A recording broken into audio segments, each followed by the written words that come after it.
so much for making it through to the end of 3 incredible days. We're so pleased to have you all with us. And I just want to quickly introduce our Queer Asia Film Festival Bonanza Directors Panel. So, just to start at the end, we have Daniel Luther, who's going to convene the conversation. Daniel is a co-founder of Queer Asia. And then from that left to, right to left, your side, we start with Gabriel Alves de Faria, who's the founder and director of Not Only Voices, which is focused on LGBTQ communities from Southeast Asia. We then have Salim Murad, who is the director of Lebanese film This Little Father Obsession. We then have Abdul Zainidi, who is a short and feature film director from Brunei. Okay, great. No, sorry, I couldn't see Joella. We then have Joella Kabalu, who is the director of It Runs in the Family, which is a Filipino-Canadian diasporic film. We then have Apuv Asrani, who is the editor and scriptwriter of Hindi film Aligarh from India, and we actually filmed that on the 15th of June, so that wasn't today. We then have Dr. He Xiaopei, who's the director of Evo and Chrissy, which is the film that was just in this room. And then we have Susan Thompson, who is the director of Ghost Empire Singapore. Please welcome the panel. We're so pleased they're all here.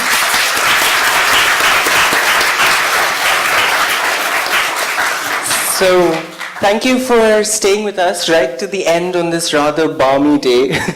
I want to thank all the panelists for being here as well on a Sunday from so far away. At Queer Asia, we've been trying to have a dialogue and making a conversation between different regions about the LGBT and queer identities, issues that have been long needed attention. And so at this particular panel, we want to talk about how filmmakers who have been addressing these issues for a very long time in their own different regions are going to be able to talk to each other to see how they have been imagining queer worlds through cinema. And what we'll do with this particular panel is that I will lead in with a quick question about what it is that queer means, because we have been trying to have this dialogue about what queer means in Asia for a very long time. And as we'd heard on one of the other keynote panels during the conference, that a lot of times in the global south, although I don't like that term, but in the global south, theorizing about queerness takes very different forms from the usual format that we're used to in the non-global south.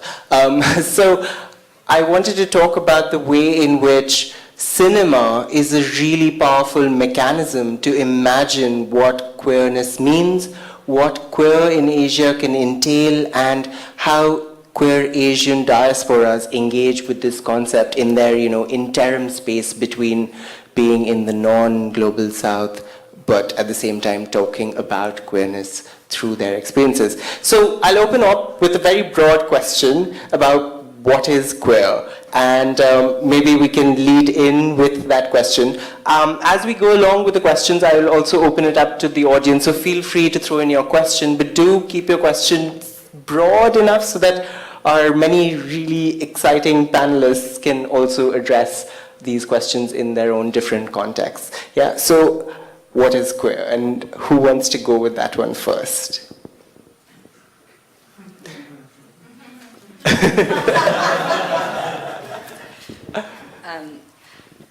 I try to use the film to express how I understand queer, but because I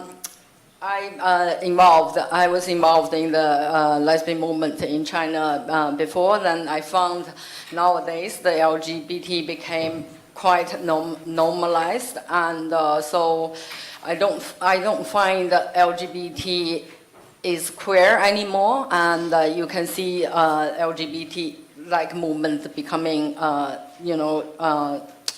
searching for being accepted, like marriage, that's normalizing, and being accepted by the mainstream, and also I saw the Pink Dot singing the national anthems, and so trying to be included, even by the regime. So I just can't see the LGBT is queer if the mainstream thing, and I'm trying to use film to do the queer film, including polyamorous family, getting people talking about different kind relationship rather than one-to-one, and then lesbians marry gay men in China, and to see how people are searching different kind of a relationship, family, and at the same time being lesbians and gay. So that's how I understand what is queer and how I use film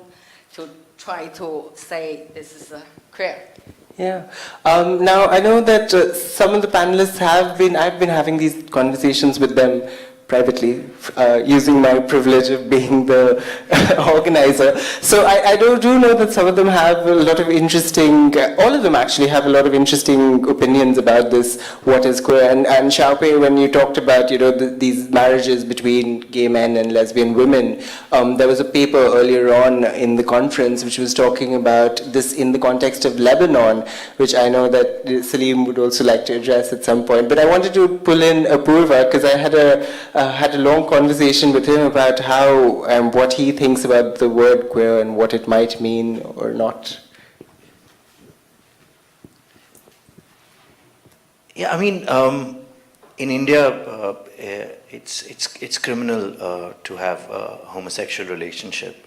So there's a law that actually can put us in jail for a life term for having sex with for a man having sex with another man. It's a broader law. I mean, any sexual act that is not for procreation, is something that can be you can be penalized for that. And because of that, I think we have a lot of people who live very embarrassed of their sexuality, very afraid of their sexuality. And, they're often made the butt of jokes. They're often harassed, harangued for their sexuality. And I feel like we don't have, as a community, we don't have that kind of self-worth that I see in the West. There is a very strong sense of community, and there is a lot of pride. And so coming back to the term queer, where does it come from? It came from in the West when, it's an English word, that's obviously when people used it to humiliate or to make fun of people that were different. So they were called queer in a jeering manner, right? And at some point in time, people decided to appropriate the word, to say that, screw this, so what if I'm I'm queer, what are you going to do about it, right? And so somewhere, when you took control of the word, they no longer could use it against you. So in India, nobody ever called us queer when we were growing up. The language is different, we're culturally very, very different.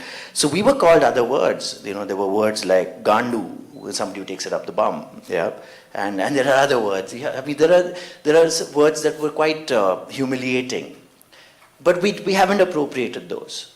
Because somewhere, if I think as a community, if we can say, hey, we're queer and we're having a queer film festival, nobody still knows what the hell this is about, So you're not really going anywhere.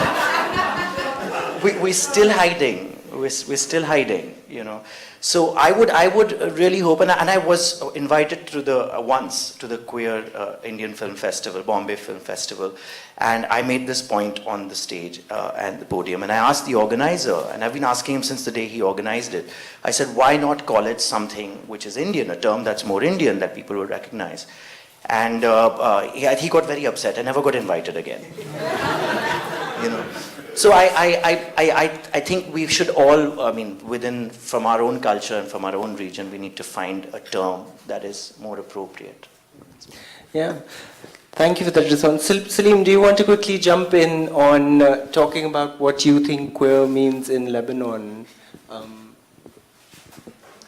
First, hearing the lady, it gave me an image. Queer seems to be, if I want to rebound, like a liquid something that is always against solidification. As long as there is something getting solidified, queer is here to liquefy it again. It's like it's queer, I see it as a ever-moving energy that does not stabilize. It should always re-question everything. If that's what you meant of it, that's how I understood it. In Lebanon, the word queer has been added recently in a gay pride that happened the first in Lebanon this last month to the LGBTQ+.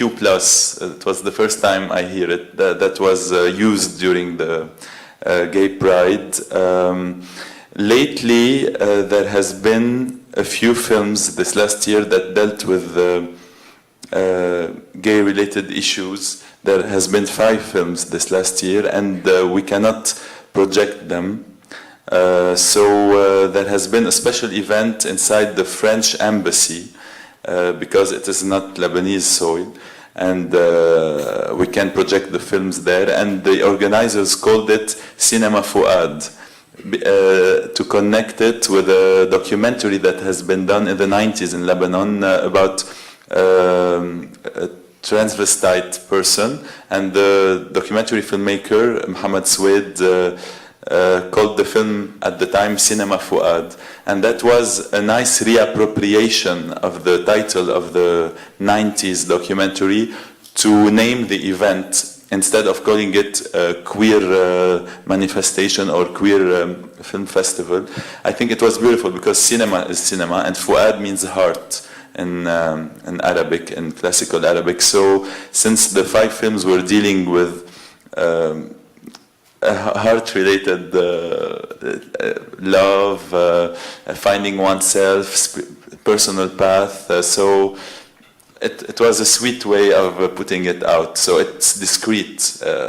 There's no word or a queer or Arabic word that is being used out loud to designate those films. I don't know if I answered.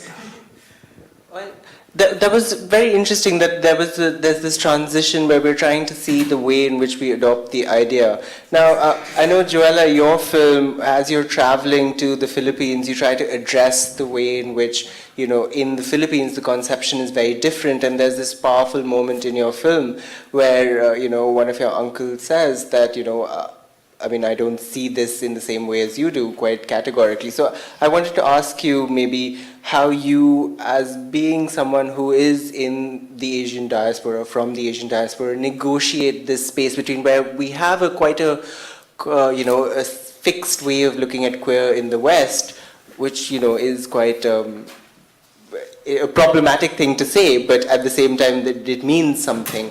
Whereas when that context is applied for your uncle, it didn't have any resonance almost.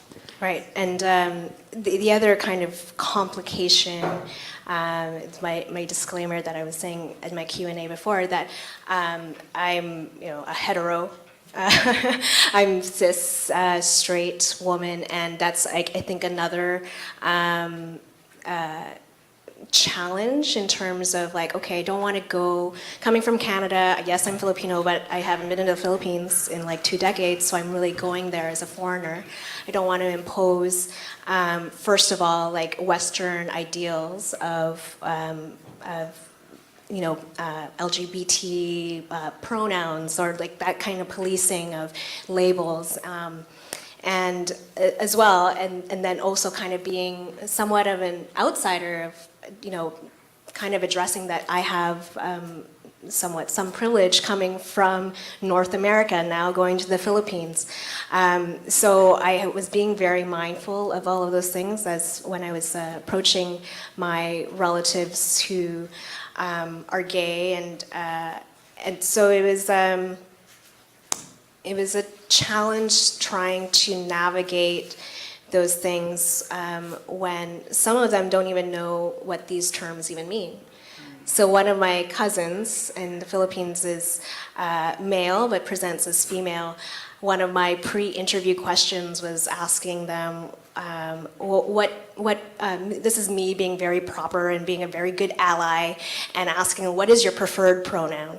And they were kind of dumbfounded, like, what does that even mean? Like, whatever you want to call me, it's fine. I'm like, and so it was like in the Skype call, like kind of, I think I froze for a bit, not really sure. And that was like that first occurrence of like, okay, here again, kind of trying to impose something that there's no construct of, and being open to that's okay.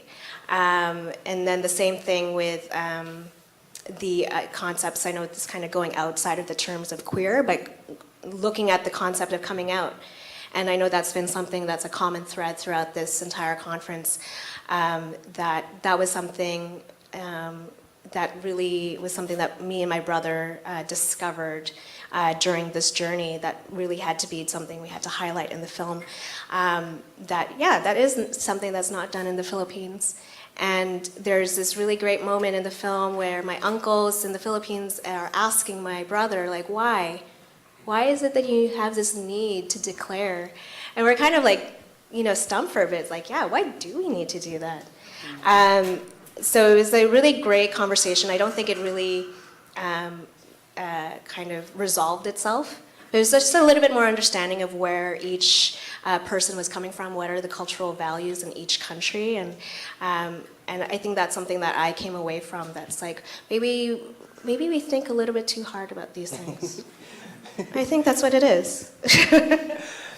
Okay, so I want to quickly transition into, we keep talking about what is queer, but I also want to throw in a couple of my last questions before I open it up. Now, Apurva talked about the law, which is the Section 377, and Susan's film talks about the same law in Singapore in a very interesting and powerful way. So I wanted, maybe Susan, as you're talking, also to think about this positionality of queer and how and the conversations that we've been having, but also going with it into the law and how that works, and this whole concept of ghost. There's something that's haunting, all these LGBT lives that you talk about in your film. Yeah, when I was listening just now, I was thinking in terms of my film's Ghost Empire Singapore. It features the pink dot quite a lot within it, which I think most people probably know, but it's in Hong Lim Park, which is the only space we're allowed to protest in Singapore, and it's attracting crowds of 25,000 people these days. But I was wondering whether that was queer at all. It's very easy to dismiss it as not sufficiently queer because it's too corporate, too sort of. I think somebody described it as pink-washed the other day, actually, at this conference. So I think some of that's addressed within the film. But equally so, the government's terrified of it, clearly, because, not only have there been white dot protests, they're trying to diminish it or close it down by not allowing foreign corporations to sponsor it anymore. And then pink dot organisers managed to get local sponsors to contribute a lot. And now they're not allowing foreigners at all and putting barricades around the park. And it has attracted a lot of international media. I've seen it on all sort of major international media over the last 5 years, probably. It would appear in the news. And then there would be a sort of, at least some talk of the fact that it's illegal, like homosexuality within Singapore. So is that subversive? Is that queer? I'd say queer always has subversive connotations. It's not conventionally queer or subversive. It's quite mainstream in its own way, and yet it clearly has a proper subversive potential to it, I think. Yeah. And so, Gabriel, I wanted to also pull you in on the law, because Gabriel is a lawyer and has dealt with that in the context of Southeast Asia. So how do you think the law affects queer lives in this way, and queer cinema in this particular way? Yes, just one thing that I want to reflect first on queer. As a Brazilian, we don't really use the term queer, and I have the feeling that the term queer is more a social class mark, used mainly by middle class and high class. And it's also very, personally, I have, as a lawyer and working in international law and at the UN, or these politicized environments, it's very hard to talk about queer or public policies as well, because people don't really understand what queer is. That's why sometimes I have to go back to LGBTI, and then those people do not identify as LGBTI, they feel trapped, and then they want to use the term queer, but so there is a conflict there. In terms of legislation in Southeast Asia, or of course, like the criminalization laws, they interfere. For example, if you want to run or to want to show a film, or the media regulations, for example, in Singapore, they are very restrictive, and you cannot show any positive portraits of homosexuals on TV. So, for example, Modern Family, the kid is just a kid, son of one of the two guys. It's not, they're just friends. First, they're not a couple, they're just friends. So it totally changes the reality of films and of series to a negative, a slightly negative, in that sense, not exactly negative, but just suppressing reality. So people, it's hard for them to be exposed to LGBT positive portraits. Another impact of these criminalization laws is that those people that are trying to register civil society organizations or film productions specialized on LGBTI or on sexuality, it's very hard to justify. So some claims that were rejected because it's not legal, so you're not supposed to have films or work or civil society organizations that would promote illegal acts, let's say. So, I mean, talking about the way in which films are curtailed by laws, I wanted to bring in, lastly but not least, Abdul, and ask him quickly, because his films have been found in this difficulty. He's faced death threats and things like that for making these films. And so I wanted to say, how does the law affect your filmmaking? And if you could as well reflect on this concept of queer in Brunei. Very good question. Well, coming from a country as Brunei, I think everyone is aware it's not a very big country. It's a very small, humbly sized population. For us and for me, generally, I think the term queer is, as everyone has stated, a very Western term, and it is not really recognized as a mainstream term. I think queer is mainly anything deriving from the norm, everything that is not normal. And I think anything abnormal or anything differing from the root of normality is considered queer, whether it is sexuality or even personal behavior. I mean, one could even argue being a serial killer is, being quite queer and different. But obviously, yes, there is a general term and definition for queer. As in regards to my country and for the films I make, I don't necessarily flag around this notion of being queer or this film being a queer film. I use stories from my country as like Haram Queen and Boy on Fire as a sort of basis of making something artistic, obviously retaining maybe a queer notion to it, but not necessarily promoting it or pushing the queer factor above. Because for me, I think my films, my stories are more coming of age, and these are obviously true stories. For example, Boy on Fire is a true story about a boy who came out to his best friend, and he confided in his best friend, but the best friend obviously doesn't really understand him, because for him he is like queer. He's different, he's not normal. And I think I don't really want to put queer in terms of like, I've got like a tight t-shirt on or like a, rainbow flag or something like that. No, I think that what I portray as queer in my films is just the notion of us maybe being different, because I think it's hard not just for gay people, but for artists as well. I think all artists or filmmakers, writers, painters, etc., have this notion of being perhaps queer. I think we all suffer from that. So I think universally speaking, my films are also not just about queer, but it's also about the different, the abnormal in all of us. So I think that answered some form of your question. So I think we have had a range of opinions on what is queer and how we can understand it. So I want to open it up to you guys to ask, to see if you have questions about what is queer. Or any other questions that you want the panelists to answer. I have a few more questions and I can keep going.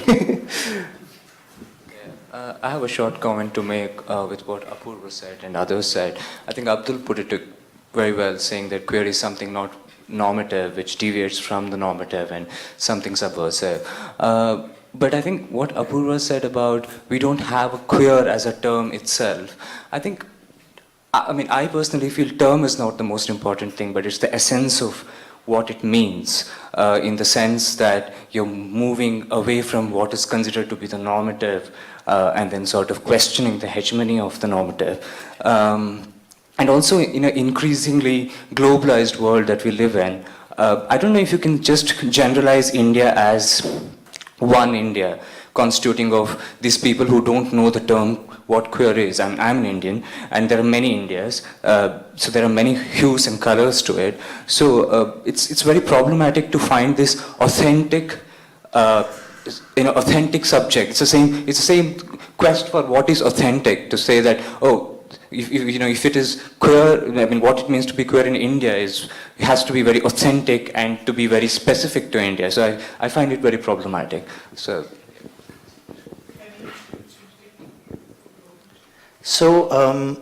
I agree with you. I think there are so many Indias and so many languages. I don't think there's any other country I know of with so many languages spoken within the country.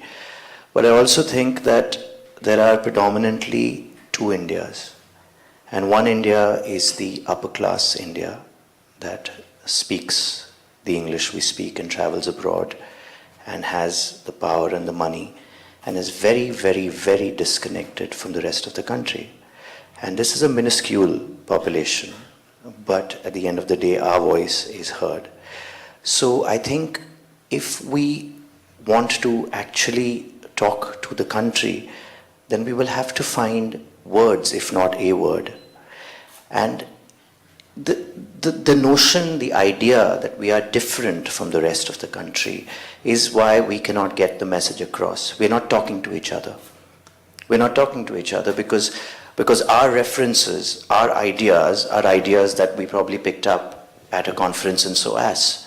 Or, and yes, it's great, it's wonderful, but we need to translate these. There is a certain kind of smugness with which we talk. And that smugness, I'm queer, what about you? And the rest of the country cannot understand what this means. So we have to find that identity.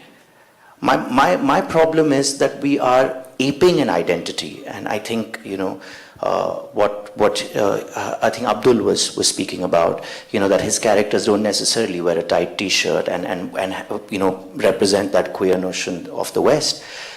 We have to find an identity from our own region, and it exists. It exists, but the problem is we are so busy investing in a foreign identity. So once again, it's not about the word. It's not about the word. It's about the essence of what it really stands for.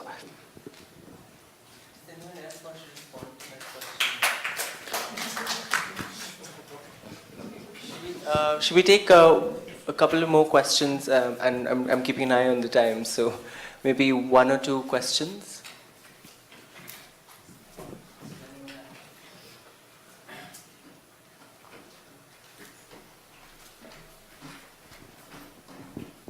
Hi, thank you for that.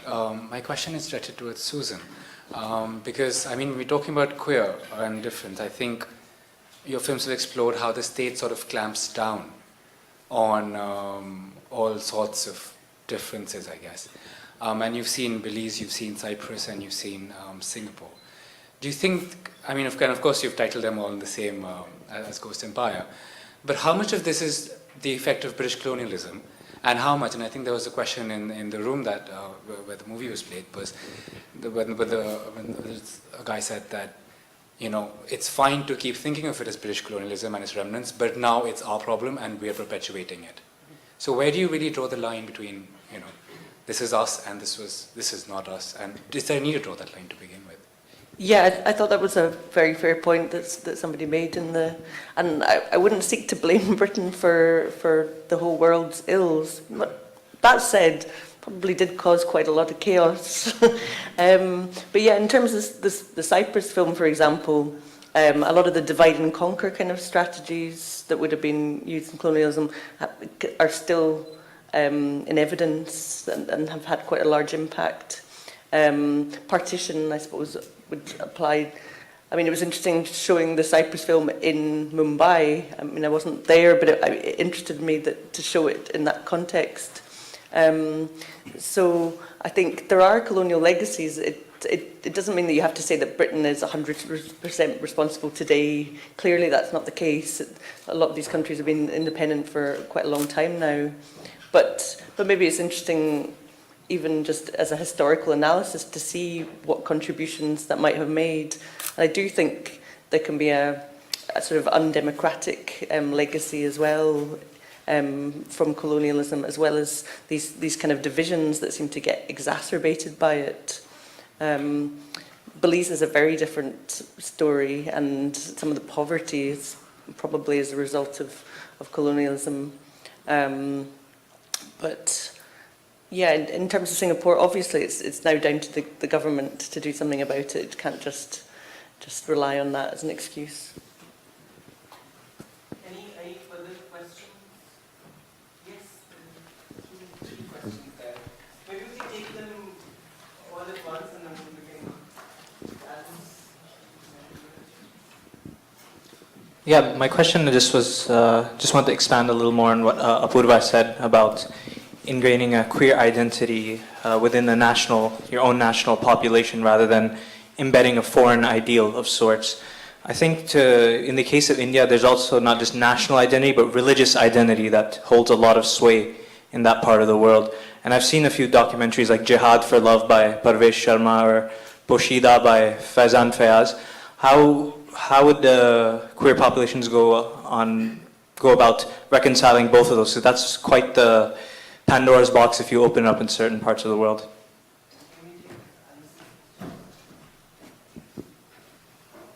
Hi.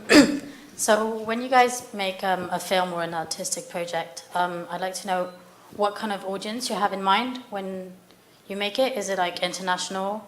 Is it like this kind of film festival, or is it more like LGBT people or not? So yeah. If you could start with Alex's question and then come back to Danish's question. So I would actually open it up to you guys. Who wants to respond to Alice's question? What kind of audience do you have in mind? So the film that I made, It Runs in the Family, is a personal family documentary, and so it follows my younger brother who came out about 10 years ago, and we discovered that we have half a dozen relatives who are also gay. So it's essentially like brother-sister road trip movie, where we go from Canada to California and then back to the Philippines to meet all of these gay relatives. And it's really driven from this comment in our family that we've heard that we have so many gay people in our family because it's a curse. Our blood is cursed from the sins of our ancestors.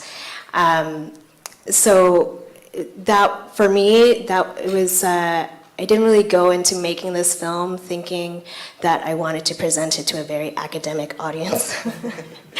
It was one of those things that I just started doing filmmaking 4 years ago, and it was one of those stories that if I only had one film that I wanted to make this film.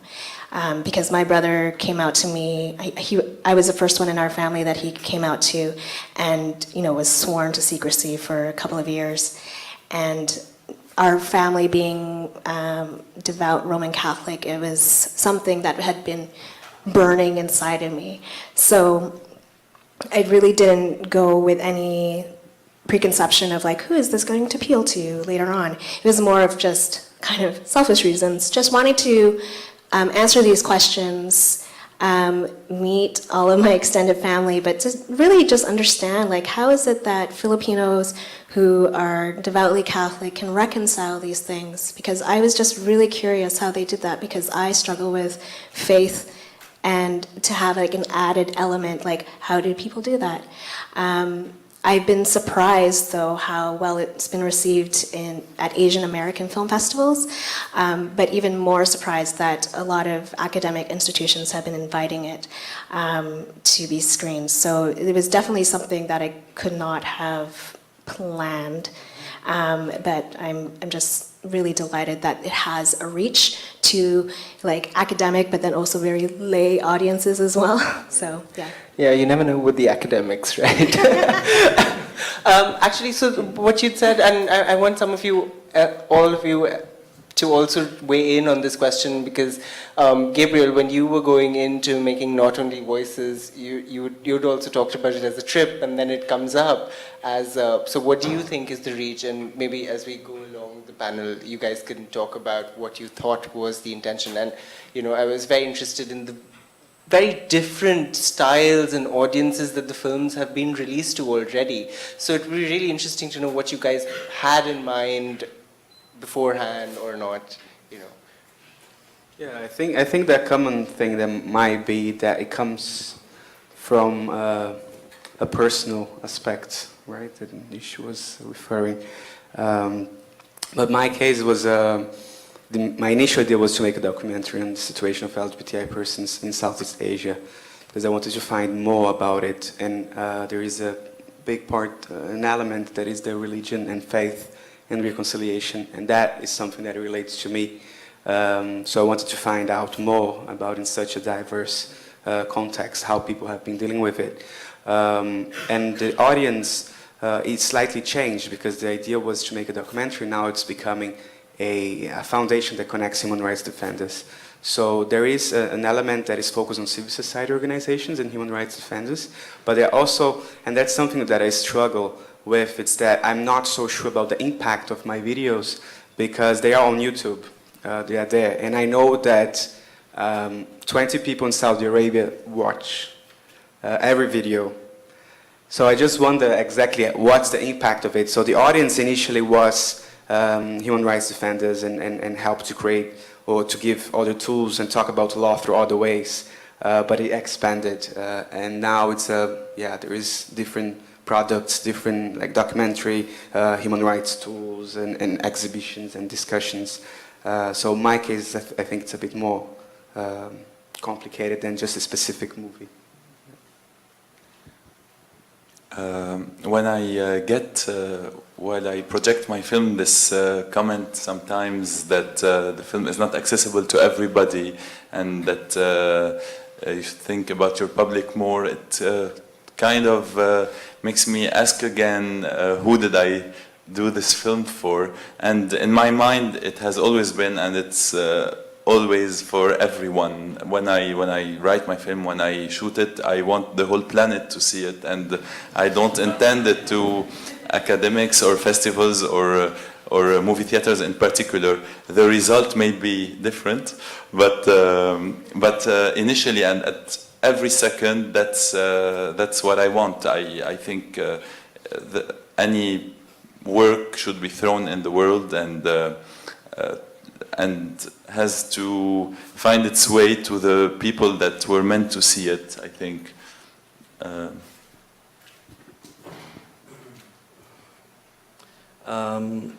I think it was Godard who said you have to bring a bit of art in your life and a bit of life in your art. I think it was him. And I don't know, I make movies because I think I react to certain stories based on true stories. I mean, like newspaper articles or real life events, and I think to myself, my goodness, this has really touched me so much, and I'm moved to tears. And sometimes it would make me really angry, like, why didn't anyone do something about this? So I think as a filmmaker, we are almost responsible to have a political sort of responsibility to bring life to some of these, unheard stories and maybe bring it justice, I guess. So I think me, as a filmmaker, I feel that making movies is more about getting a statement across, whether it's sexual or political or even personal. So I don't really think that I make films tailored for festivals or academicians or I don't know, like people who like to study them. I think that everyone who's a filmmaker has some sort of self-satisfaction at the end of the day after making their own film. And I think whether we want to project it to the public or not, I think it's personally an achievement in terms of how I told the story. So, I mean, I could go on for donkey years as to why we make films, but I won't. I'll just compress it into one small box. And yes, that's probably my reason, my personal reaction to real life stories. You made Aligarh with the audience in mind, maybe beforehand. So maybe if you wanted to, or not, actually, I'm not sure. No, more than, I mean, the people first, people of my country, and they're an audience second. I mean, I grew up, like many of my gay friends grew up, with people in my family and my friends making fun of gay people. My dad and his friends would sit over having a drink and, make this gay joke about a colleague and how he was definitely one of those who took it up the rear and all of that stuff. And I always bit my tongue and never said anything about it because my dad didn't know about me, And then we made movies. We made most of our mainstream cinema had gay characters, but the gay characters were there purely for comic relief. So there's a hero and a heroine. That's what we call them, the lovers and and the good-looking guy and the woman, and they're going to eventually end up together. And the gay guy is there for laughs because he's going to hit on the hero and then get kicked and then thrown out and whatever, and everyone's going to go ha ha ha ha ha, And that used to make me cringe, And I always hoped and waited for a portrayal that came with some dignity, that I could show my father and say, you know what, this guy, we're proud of this guy. He's a cool guy, and he's gay. And it didn't come for the longest time. And people did try, but they made offbeat cinema that actually didn't get traction. Nobody ever watched it. So when, as a filmmaker, after 20 years of being a filmmaker, of being an editor and a writer, when we got the opportunity to make a film that whatever we wanted to make, we finally were in that position. The filmmaker Hansal Mehta and myself, we sat down together and said, let's do this. Let's tell this story. And it came like Abdul's stories. Our stories come from newspaper headlines that we feel very strongly about. Most of our films have been. And so we found Professor Siras's story, and it was tragic the way a professor, a man of letters, a poet, had been harangued and led, to his pushed to his death. Just because he had sex with someone in his room, and they caught him on camera and they just harassed him for the rest. So, I mean, it made us angry, but when we researched Professor Siras and spoke to people that knew him, we realized that the man was, a man who loved music, who loved writing, was a very colorful, very beautiful man. And then a mainstream actor, Manoj Bajpayee, who we would have never thought would have played a gay character. He loved the story and the character. And so we got together and we made this film, And the film didn't run to packed houses, but the people that needed to watch it, the people that we call influencers, they watched the film. Every newspaper, front pages, it carried a film because a film like this had never been made before. So, and a lot of people are very scared to go to the cinema and watch the film because they say, oh, he must be gay, that's why he's watching it. So they'll watch it on the internet. And the film, when I watched it with my dad, and my father didn't turn around and say, didn't laugh at him and didn't say he was a faggot or any such thing. In fact, all he wanted to know was, who was it that had him killed? How did that happen? And there was empathy. And that's when we realized that we had actually, been able to convey what we wanted. And Xiaopei and Susan, Xiaopei, your film, is a very interesting film, and there was a question in the audience, we're at Queer Asia, but this is a film that doesn't look very Queer Asia, so what's going on here? So I really wanted to ask you about this question, and thank you, Alice, for putting this question of what audiences were you intending when you made this film, and I was thinking about the Chinese audience because the capitalist system China is going. And so I thought this is the people, they are living in the poverty. And interesting, I heard people saying queer is a social connotation, is about up class, about Western. And in these two people, they're English, white English, but they're living in poverty. And they're poor, but they are queer. But I can see it doesn't speak to LGBT people at all. And this film just be refused by the LGBT Film Festival in China. And so I was thinking it's just like, I wanted to talk about money. I want to talk about intersectionality and the class and the sexuality. And they have sex with a woman, women have sex with women, they don't want to be called lesbian. And they have sex change, they don't look like, the other gender, and they don't want, they're not searching for another gender. So I just want to use the story I want to tell LGBT people, there are class issues, like we are having this meeting and outside there are workers on strike, and we are, partying with the workers. And I think, I just want to tell LGBT people there is a common struggle and we should all working together. But it is something I don't see in LGBT movement, and people just talking about coming out LGBT and or getting married. And so that's why I make this film, but it's sadly refused by LGBT communities in China. But I do get invitation to show somewhere else. But I think that I've been making few films, but I like Indian audience because they make so many films, and they do know films, and also the LGBT. The lesbian, the gay communities welcome the lesbian, married, gay film, and they like it, but unlike it, in China, they just hated it. The LGBT community is like, what kind of gay and lesbian are you? But in India, they just welcomed it, and the feminists, they are just, they have this feminist analysis even better than myself. So I really like, and also the film was edited by Indian. And so I was really, really happy with her work. Yeah.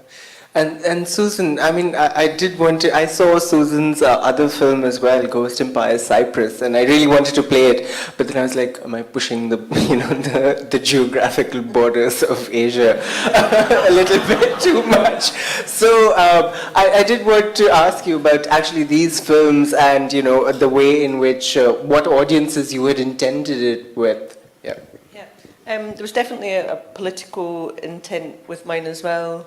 The project originally came about through my participation in this kind of visual art think tank in Ireland.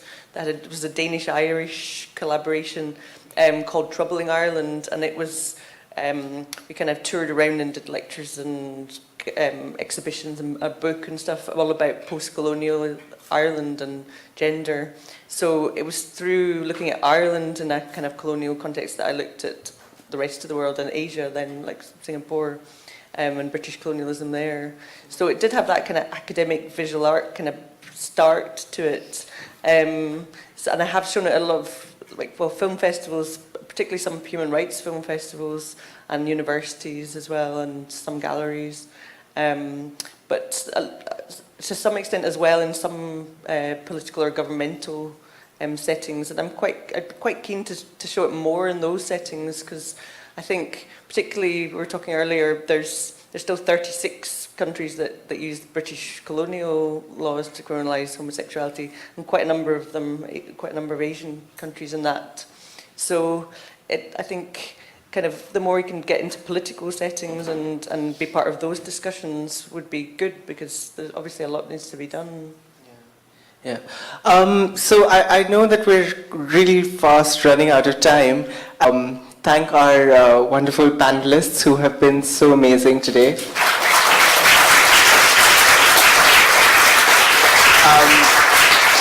And I know that lots of you have had questions, and I do want to apologize for the fact that we didn't have enough time for all of your questions. Sorry, Danish, for that. But do talk to the people who you want to talk to, and the questions that you've had from the earlier screenings, because I know that you've had a lot of questions. It's been a really interesting day. And I just want to quickly make a thanks to all of the people who've supported Queer Asia, whether by being here or by sharing or by donating. Our sponsors, I especially want to thank all of our volunteers. I hope that word catches on. I just want to remind you all that Queer Asia is entirely run by students. We're all students doing this absolutely free of cost and trying to make it completely free of cost for everything. So do please try and help and support us in any way possible, sharing, tweeting, donating, whatever goes. We'll take everything. So thank you once again for this. This has been really amazing. And looking forward to next year.